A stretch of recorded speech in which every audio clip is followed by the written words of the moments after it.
Mirëdita edhe një herë dhe mirë se erdhët. Jemi në transmetim të drejt për drejt. Ky është edicioni informativ i orës 14 në minutat në vijim. Do të ndiqni. Komisioni Qendror Zgjedhor mblidhet ditën e premte për çështjen e kryetarit të Bashkisë së Vorës që prokuroria e konfirmoi subjekt dekriminalizimi. Dosja e Kajmakut që gënjeu në formularin e dekriminalizimit ka arritur sot te prokuroria e Tiranës. Pas takimit me raportuesit e Këshillit e Europës, Basha i bën thirrje Partisë Socialiste të reflektojë dhe vendi të shkojë në zgjedhje të parakoshme para se të ketë një dështim tjetër për çeljen e negociatave. Përfaqësuesi i përhershëm i Rusisë në Bashkimin Evropian fton Shqipërinë dhe Maqedoninë e Veriut të bëhen pjesë e Forumit Ekonomik Euroaziatik pas refuzimit për çeljen e negociatave nga BE. Vendim historik i Shteteve të Bashkuara që njohën në genocidin turk kundër popullsisë armene. Erdogan reagon ashpër, do të kundërpërgjigjemi ndaj këtij vendimi të padrejtë, thot ai. Rikthehet Game of Thrones, por këtë herë me një tjetër emër, duke i zhvendosur ngjarjet 300 vjet përpara. Personazhet kryesorë të serialit të famshëm bashkohen sërish në House of the Dragon.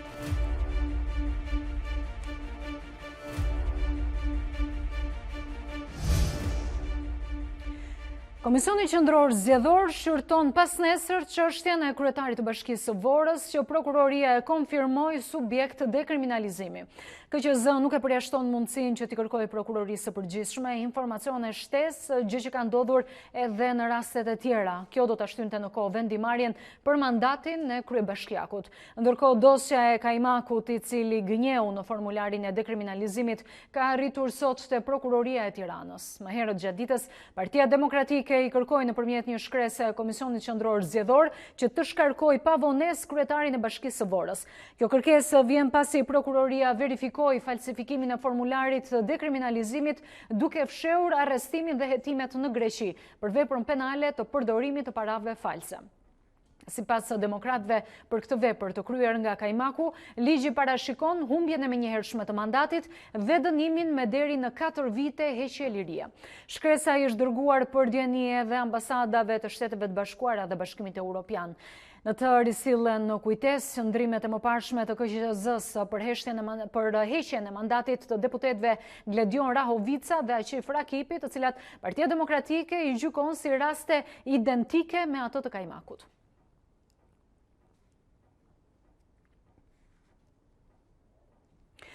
Kryetari i Partisë Demokratike, Basha, tha se nuk ka më kohë për të humbur për zgjidhjen e krizës politike dhe miratimin e reformës elektorale. Kreu Demokrat nuk e ka përjashtuar mundësinë e thirrjes së një tryeze ku të ftohet edhe majoranca për të diskutuar për reformën zgjedhore. Basha këmbgul për zgjedhje të parakoshme, por nëpërmjet zëdhënses Elisa Spiropali, qeveria tha se për zgjedhje duhet pritur viti 2021. Lulzim Basha takoi raporterët e Këshillit të Europës dhe këmbguli se nuk ka më kohë për të humbur me miratimin e reformës zgjedhore me qëllim mbajtjen e zgjedhjeve të parakoshme.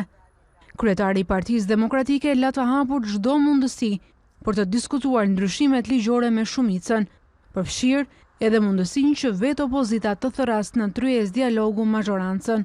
Ne jemi të hapur për gjithë instrumentat që garantojnë rrugën përpara, rruga që kalon përmes miratimit të reformës zgjedhore, garantimit të vullnetit politik më e rëndësishme për zgjedhje të lira dhe të ndeshme dhe zgjedhjeve të parakoshme parlamentare dhe zgjedhjeve vendore kushtetuese të mbajtura në një ditë. Ndërkombëtarët kanë vënë afat përfundimtar për miratimin e reformës dhjetorin. Me të njëjtin kalendar po punon edhe majoranca edhe opozita. Kur Ady CNN e pyeti zotin Basha edhe sa kohë mund të pres Partia Demokratike për zgjedhjet e parakoshme, lideri i opozitës nuk dha një datë, por duket se kishte si referencë takimin e pranverës së Këshillit Evropian, ku pritet të trajtohet çështja e negociatave me Shqipërinë. Nuk është çështja se sa kohë pret Partia Demokratike. Çështja është që Shqipëria ka humbur 4 herë për shkak të këtij kryeministri rrugën drejt Europës, dera është mbyllur 4 herë dhe mbyllja për herë të 5 do të ishte fatale. Kërkesës për zgjedhje të parakoshme, qeveria ju përgjigj brenda pak minutash, duke bërë të qartë Bashës se duhet të presë vitin 2021. Sa i përket reformës zgjedhore, zëdhënësja Elisa Spiropali kishte një paralajmërim. Sa më shumë Lulzim Basha dhe shumica e tij imagjinare refuzojnë dialogun për reformën zgjedhore, aq më pak kohë kemi ne për të humbur me ta. Brenda dhjetorit do të votojmë reformën zgjedhore sipas rekomandimeve të OSBE-dir dhe do të vazhdojmë mëtej me pikat kyçe të procesit të integrimit evropian, duke përdorur si hartë drejtuese rezolutën e Bundestagut, si edhe të gjitha pikat e tjera të programit ton për Shqipërinë që duam. Kush grisi kontratën me zgjedhësit e tyre, deklaroi zëdhënësja e qeverisë, nuk ka të drejtë të prish kontratën e shumicës me elektoratin e saj. Procedura e partnerit publik-privat për rrugën Thuman Kashar. Yuri Kim, me emëruara e presidentit Trump si ambasadore në Shqipëri, ka premtuar të nxjisë zgjidhjen e ngërçit politik dhe zbatimin e reformës në drejtësi në seancën e konfirmimit të saj në Senat. Prioritet do të ketë gjithashtu angazhimin në NATO dhe rritjen e investimeve amerikane në Shqipëri. Zgjidhja e ngërçit politik dhe zbatimi i reformës në drejtësi duket se do të jenë në fokus të ambasadores së emëruar të Shteteve të Bashkuara në Shqipëri, Yuri Kim. Në seancën e konfirmimit në Komisionin për Punët e Jashtme në Senatin Amerikan, e zgjedhura e presidentit Donald Trump premtoi të nxjisë udhëheqësit drejt zhbllokimit të ngërçit me qëllim përforcimin e perspektivës së hapjes së negociatave të antarësimit në BE. Shtetet e Bashkuara duhet të vazhdojnë të inkurajojnë Shqipërinë për të zbatuar plotësisht reformën në drejtësi dhe për të vazhduar vettingun e gjykatësve dhe prokurorëve, si dhe për të krijuar SPAK dhe BKH. Gjithashtu do të dyfishojë angazhimin dhe ndihmën teknike amerikane për hetimin, ndjekjen penale dhe ndëshkimin e korrupsionit dhe krimit të organizuar ndërkombëtar. Nxitja e investimeve amerikane dhe zhvillimi i kapaciteteve si aleati NATO-s janë gjithashtu në platformën e zonjës Kim. Duke u përgjigjur një pyetje të senatorëve për ndikimin e mundshëm të Rusisë në rajon, ambasadorja e zgjedhur tha se fatmirësisht përpjekjet e Rusisë në këtë aspekt nuk kanë patur shumë efekt. Ka rëndësi që t'i ndihmojmë shqiptarët të forcojnë institucionet në mënyrë që ata të jenë më rezistent ndaj përpjekjeve të Rusisë, si dhe depërtimit ekonomik të Kinës. Duam të punojmë me shqiptarët për të zhvilluar kapacitetet e tyre si aleat të NATO-s. Ajo shtoi se pakmiqe kanë përqafuar Amerikën aq ngrohtësisht sa shqiptarët dhe se është e domosdoshme që t'i mbajnë pranë miq të tillë. Nëse konfirmohet, Yuri Kim do të ishte gruaja e parë korano-amerikane që përfaqëson SBA në postin e një ambasadori dhe gjithashtu personi i parë nga territori amerikan i Guamit që shërben në një post të tillë. Pas refuzimit që u bë Shqipërisë dhe Maqedonisë së Veriut për çeljen e negociatave, ambasadori rus në Bashkimin Evropian i fton dy vende që të bëhen pjesë e Forumit Ekonomik Euroaziatik. Pas refuzimit të Brukselit për t'i hapur dyert e antarësimit Shqipërisë dhe Maqedonisë së Veriut, një tjetër union është i gatshëm të mirëpres të dyja vendet ballkanike, ai euroaziatik. Ftesa erdhi nga përfaqësuesi i përhershëm i Rusisë në Bashkimin Evropian, Vladimir Chizhov, gjatë Forumit Ekonomik të Euroazisë në Verona të Italisë. Diplomati rus vlerësoi se Shqipëria dhe Maqedonia e Veriut do të gjejnë më shpejt mirëkuptimin brenda Unionit Ekonomik Euroaziatik sesa në Bashkimin Evropian. Jam i sigurt se vendet kandidate për antarësim në Bashkimin Evropian e që janë lënë në ngrirje nga Brukseli mund të gjejnë një mirëkuptim më të madh në Unionin Ekonomik Euroaziatik. Bielorusia është i vetmi shtet evropian pjesë e Unionit Ekonomik Euroaziatik i themeluar në 2014 nga liderët e Rusisë, Kazakistanit dhe Bielorusisë. Serbia nënshkroi një marrëveshje për tregtinë e lirë me Unionin e drejtuar nga Rusia, mes paralajmërimeve të Bashkimit Evropian se do të monitoronte nga afër një marrëdhënie të tillë. E negociuar prej 2016-s, marrëveshja do të lejojë eksportimin pa tarifa të 95.5% të produkteve serbe tek vendet që janë pjesë e grupit. Në Shqipëri po flitet gjithmonë më tepër mbi rrezikun nga ndikimi rus i përmendur së fundmi edhe nga e ngarkuara me punë ambasadës amerikane në Tiranë, Leila Mosesonesh. Por të kundërtën mendojnë kolegët e saj në ambasadën ruse, Anatoli Shkareda, atashe i Rusisë në Shqipëri, i ftuar te dita jona dy CNN, ai ka konsideruar si qesharake komentet mbi përhapjen e ndikimit rus në vendin ton. Ai ka kritikuar edhe projekt rezolutën e maggjorancës kundër influencave të huaja në proceset elektorale. Ndikimi rus në vendin tonë është kthyer gati në alarm sidomos pas refuzimit të Këshillit Evropian për të hapur negociatat me Shqipërinë. Të kundërtën mendon atasheu i ambasadës ruse në Tiranë, Anatoli Shkareda. I ftuar në dita jon, Ai shpjegoi se nuk ekziston asnjë rrezik I tillë. Unë nuk e shoh asnjë ndikim për fat të keq as pozitiv as negativ, domethënë këtu në Shqipëri, vetëm përveç faktit që kemi ndikim pozitiv në kuptim që kemi ura bashkëpunimi kulturor në fushën kulturore për shembull. Për fat të keq kemi shumë pengesën në bashkëpunimin tregtaro-ekonomik dhe edhe në fushën politike pothuajse nuk kemi bashkëpunim fare. Sipas diplomatit rus, Moska mban të shtrirë dorën e bashkëpunimit, por refuzimi vjen nga Tirana. Për fat të keq ka shumë pengesa, ecet duke ngecur, domethënë ky procesi. Nuk shohim asnjë rezultat pozitiv, domethënë të bashkëpunimit. Dhe kjo është për shkak të mungesës së vullnetit politik nga pala shqiptare për fat të keq, sepse ne domethënë shtrojmë këto dorë, ne I ofrojmë këto mundësi, por për fat të keq Atashi rus kritikoi gjithashtu dhe propozimet e mazhorancës socialiste për të miratuar një rezolut në parlament kundër ndërhyrjeve të huaja, veçanërisht të ruse, në proceset elektorale në Shqipëri. Nuk mendoj se një projekt rezolute e tillë është një vendim miqësor ndaj Rusisë, absolutisht jo, nuk është miqësor. Ky projekt rezolut u depozitua të martën në kuvend nga numri 2 socialistëve Tauland Balla. Presidenti I Parlamentit Evropian, David Sassoli, do të vizitojë Shqipërinë në datat 2 dhe 3 dhjetor, ndërsa më herët në 4 dhe 5 nëntor, ai do të qëndrojë në Shkup. Sassoli, I cili I cilësoi vizitat si tepër të rëndësishme. E dim se popullsitë e dy vendeve janë zhgënjur thellësisht nga dështimi I Këshillit Evropian për çeljen e negociatave të antarësimit për shkak të vetos së pak shteteve anëtare. Ne e kuptojmë dhe ndajmë të njëjtin zhgënjim, thot ai në deklaratën e tij. Sipas presidentit të Parlamentit Evropian, dy vendet I kishin përmbushur reformat e kërkuara nga Brukseli dhe tani meritojnë që të shpërblehen për përpjekjet e tyre. U bë thirrje qytetarëve, veçanërisht brezit të ri që të mos u humbasin shpresën, ju lutem qëndroni në rrugën evropiane. Parlamenti Evropian ju mbështet vijon më tej deklarata e tij.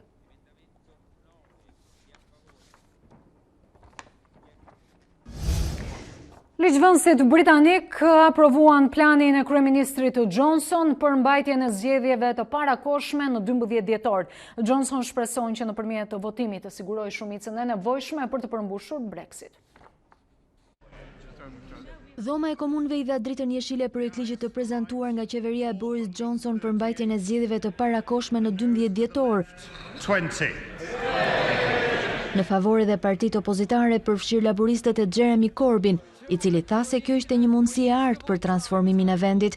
Deri më tani Corbyn kishte refuzuar të mbështeste planin e Johnson, duke vënë si kusht heqjen nga tryezat të divorcit pa ujdi.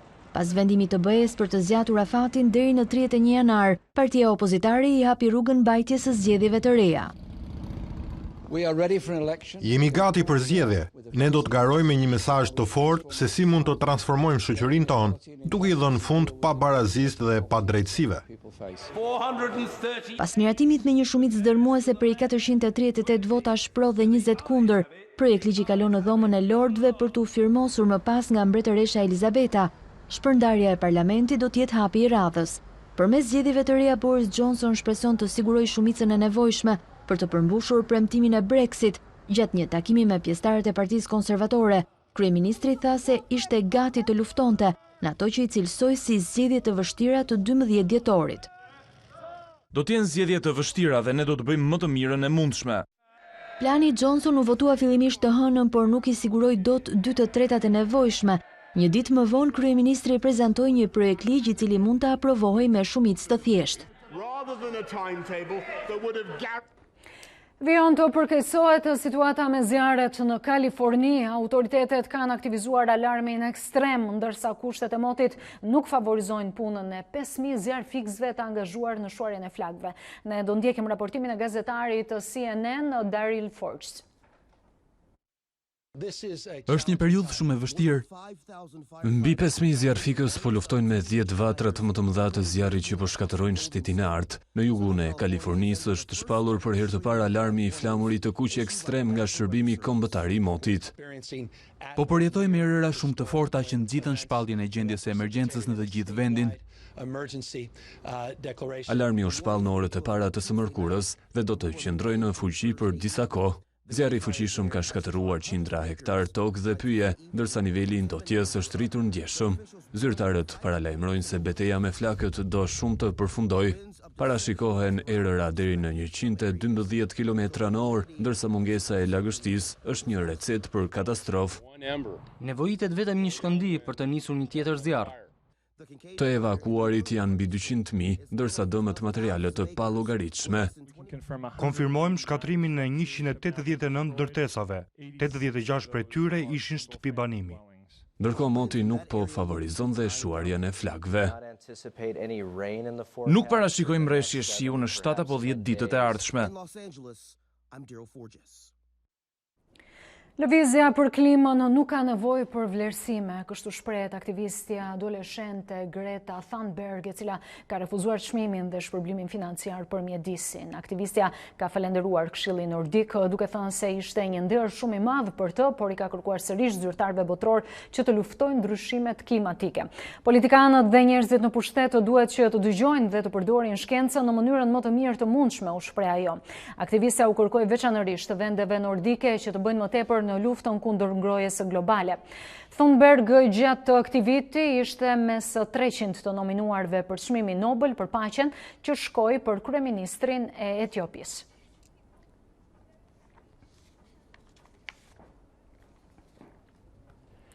Vendimi historik i Shteteve të Bashkuara që njohën genocidin turk kundër popullsisë armene, Erdogan reagon ashpër, do të kundërpërgjigjemi ndaj këtij vendimi të padrejtë, ka deklaruar ai. Paqja diplomatike mes Shteteve të Bashkuara dhe Turqisë nuk zgjati shumë. 2 javë përpara vizitës së presidentit Recep Tayyip Erdogan në Shtëpinë e Bardhë, dhoma e përfaqësuesve në Kongres miratoi thuajse në unanimitet të plotë rezolutën që njeh genocidin turk në Armeni. Gjithashtu është aprovuar edhe një tjetër dokument me të cilin ligjvënësit amerikanë kërkojnë presidentit Donald Trump që t'i vendosë sanksione Ankaras dhe zyrtarëve të saj për ofensivën në Siri. I menjëhershëm ishte edhe reagimi i Turqisë që refuzon rezolutën për genocidin armen. Arsyetimin e ligjvënësve amerikan, Erdogan e konsideron pa baza historike. Ne e konsiderojmë një akuzim të tillë si fyerjen më të rëndë kundër popullit tonë. Shpresoj që Parlamenti turk do të ndërmarrë menjëherë një kundërpërgjigje ndaj këtij vendimi, i cili është kundër realitetit historik.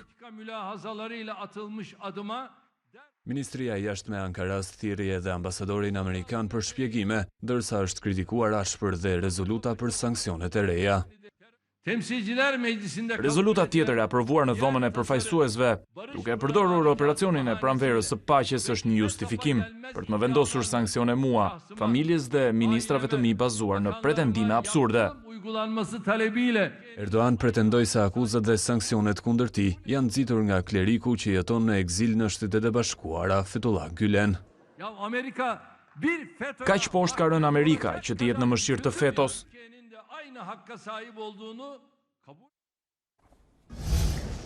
Uniformat blu janë vënë menjëherë në lëvizje pas së publikimit të videos tronditse, ku trajneri Mosha Vetelaçe të dhunon futbollistët pas humbjes në një ndeshje, duke shoqëruar në polici trajnerin për ngjarjen. Nduet Arazhi është personi i cili shfaqet gjatë pamjeve duke ofenduar dhe goditur në kokë futbollistët e vegjël.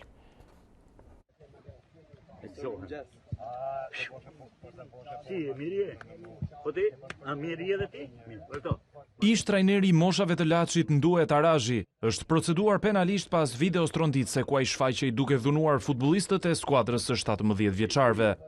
Ata bën 2 gole, kanë bërë për fajtanin. Po ti do me lyt futboll ti. Na ma bën ti do me lyt gërshi, do me lyt toti. Ti spisi. Prej orëve të para të mëngjesit të kësaj të mërkure, trajneri u shoqërua nga efektivët e policisë dhe u mor në pyetje për ngjarjen.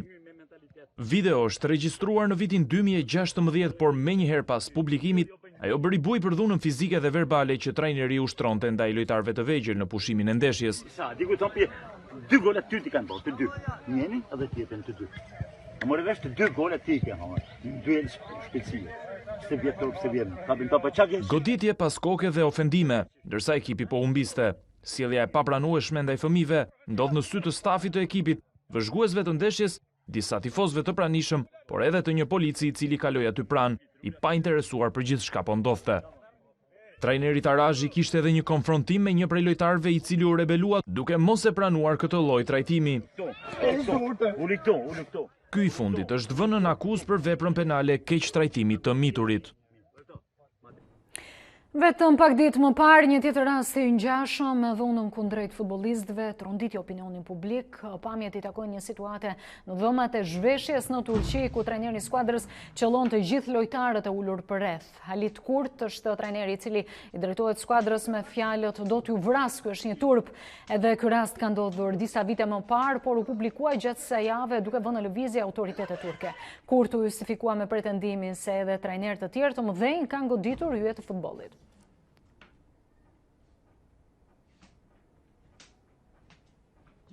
Sizin ağzını sikimin ilk kadarı. Sen oynadığın topunla amına koyup hep yüzünden ağzını yüzünü sikerim sen verdiğim emeklere lan. Ne lan bu rezalet?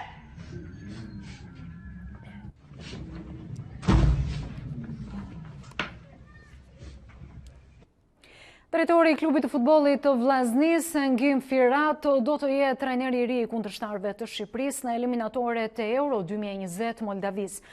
Në kontratën me Federatën Moldave të futbollit, Firat do të drejtojë ekipin në 2 ndeshjet e nëntorit përballë Francës dhe Islandës. E më pas ata do të ulen sërish për të vendosur nëse do të zgjasin ose jo bashkëpunimin. E ky ndryshim vjen pas fitores së thellë 4-0 të Shqipërisë ndaj Moldavis me Firat, i cili do të zërë vendin e ish trajnerit Spiridon.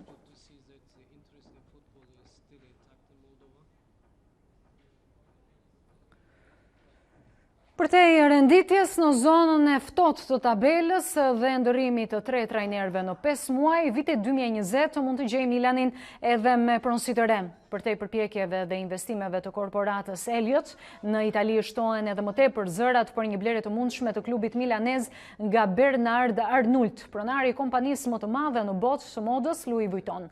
Arnault kërkon që të marrë klubin italian prej verës vitit të ardhshëm, ndërsa investimi kalon shifrën e 1 miliard eurove. Për sa i përket skuadrës, ëndra e madhe për rilindjen e Milan lidhet me emrin e Massimiliano Allegrit në krye të stolit të djallit.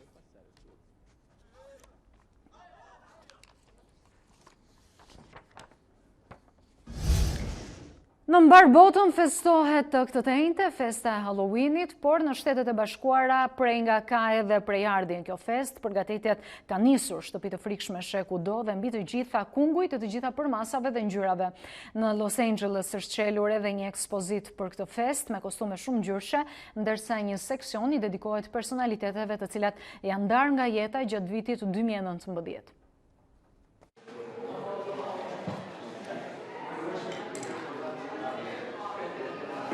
Nga monstra Frankenstein tek Mona Lisa, kungujt tradicional janë transformuar në vepra arti për festën e Halloween në një ekspozit speciale në Los Angeles. Mbi 1000 kunguj u shndërrua në Art të Mirfield, ku më i madhi peshonte 45 kg. Të gjithë ishin ndriçuar e zbukuruar me ngjyra. Ata që e shijuan këtë ekspozit ishin fëmijët që pan nga afër princeshat e Disneyt dhe karakteret e filmave të animuar, ndërsa të rriturit u përshtatën më së miri në karakteret e filmave të frikshëm.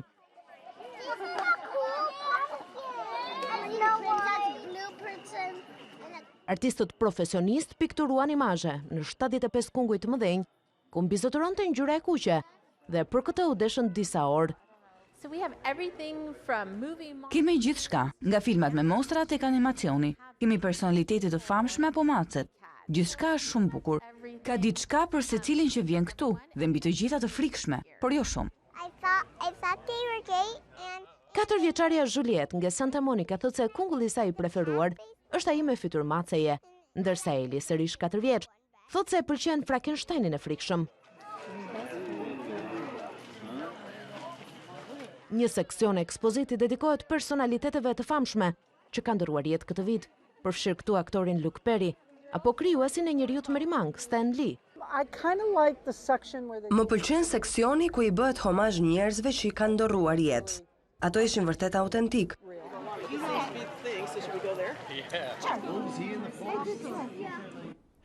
Por në Kaliforni, një fest Halloweeni pati një fund të frikshëm. 3 persona u vranë dhe 9 të tjerë mbetën të plagosur gjatë shtënave në një banesë në Long Beach të Kalifornisë mbrëmjen e së martës. 3 viktimat janë meshkuj rreth të 20-ave. Policia ka bërë të ditur se një fest Halloweeni me kostume po zhvilloi në një banesë në momentin e ngjarjes. Dëshmitarë të cituar nga mediat amerikane raportojnë se kishin dëgjuar rreth 20 të shtëna. Hetuesit po punojnë për zbardhjen e rrethanave.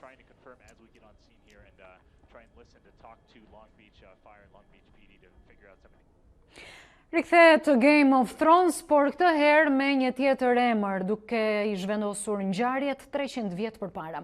Personazhet kryesore të serialit të famshëm bashkohen sërish këtë herë në House of Dragon.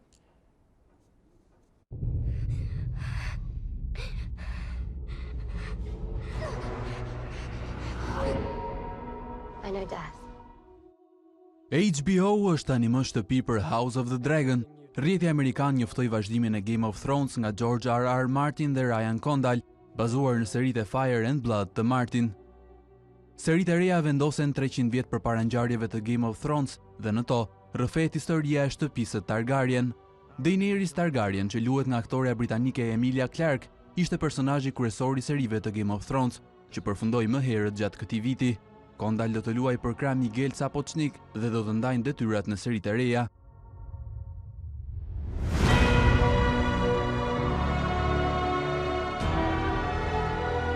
To fight for the living. Të 3 bashkë do të jenë producentët ekzekutiv për krah Vince Gerardis.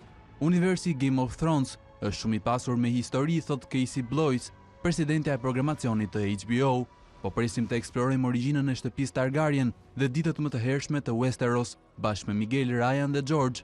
Projekti House of the Dragon shënon vazhdimin e parë nga HBO të serialit të famshëm Game of Thrones, që ka fituar shtatorin e kaluar çmimin Emmy si seriali dramatik më I mirë. Ishte gjithçka e përgatitur edhe për këtë edicion. Të tjera zhvillime I gjeni në faqen tonë të internetit a2cnn.com. Faleminderit që na ndiqni.